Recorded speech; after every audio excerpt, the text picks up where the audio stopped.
stand at a time in the United States where there's a little bit of problems with the school system.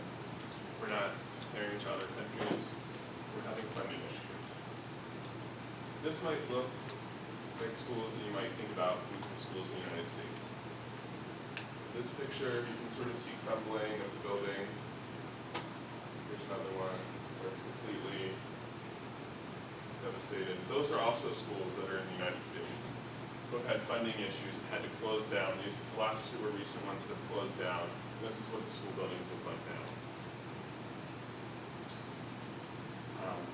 According to USGovernment.com, in 2009, the federal government spent $150 billion on schools, which may sound like a lot, but not when it's compared to the $870 billion we spent on defense the same year.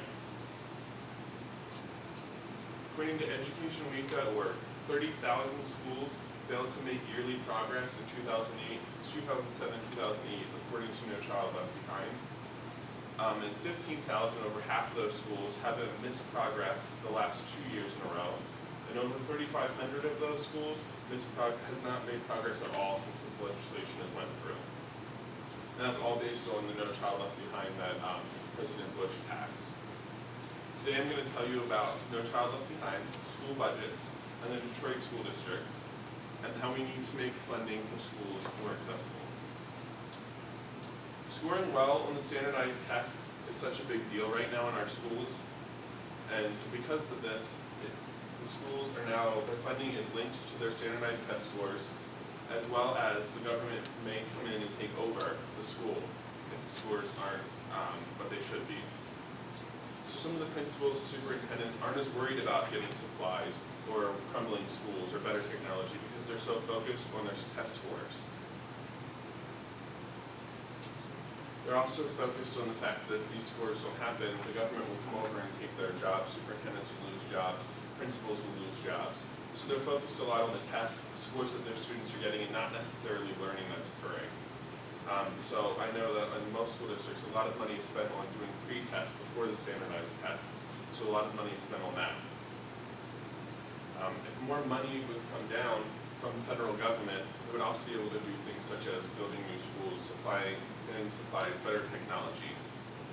Now, the federal government's not the only place where money comes from for schools, but it is the most important because communities have been feeling the pinch from school taxes for years. School budgets are continuing to be cut, but school taxes on an individual level in schools and towns are continuing to increase year after year. In Arizona, school cuts range from 4 to 15%. At the Thompson School District in Colorado, $6 million had to be cut from their budget last year. And in New York, 1% from every school had to be cut, which is 1%, but it was $79 million for the whole state. Now these cuts affect all types of things in the schools. They affect sports programs, they affect education, technology, everything's affected when they have to cut budgets. Utah, the state of Utah, is facing $30 million in cuts. So to counteract this, they increased school taxes for everyone $220.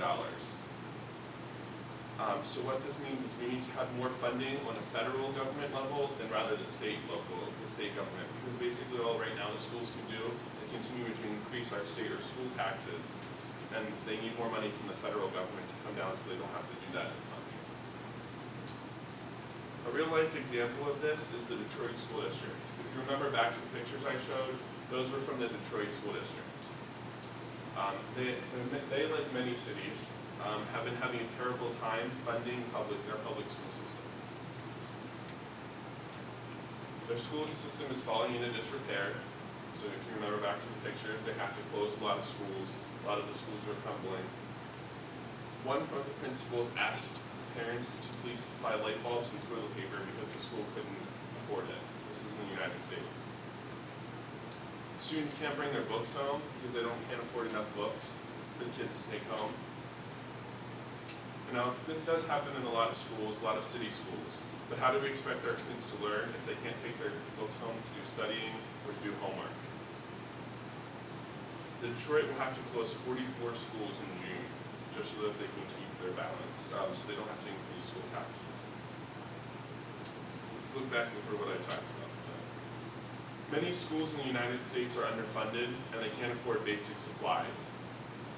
Without proper funding, the U.S. will continue to fall behind in regards to other countries in learning.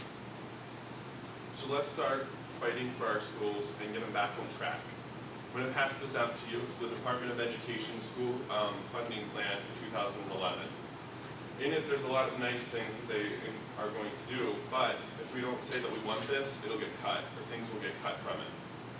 At the very back, there's also a sample letter that you can send in to your senator or representative. You can use this as a guide, or you can make your own.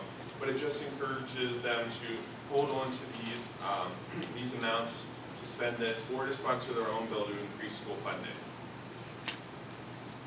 So I will pass those out. Just please consider to sign this copy and to send it in so that we can continue our school and continue and have them funded adequately. Thank you.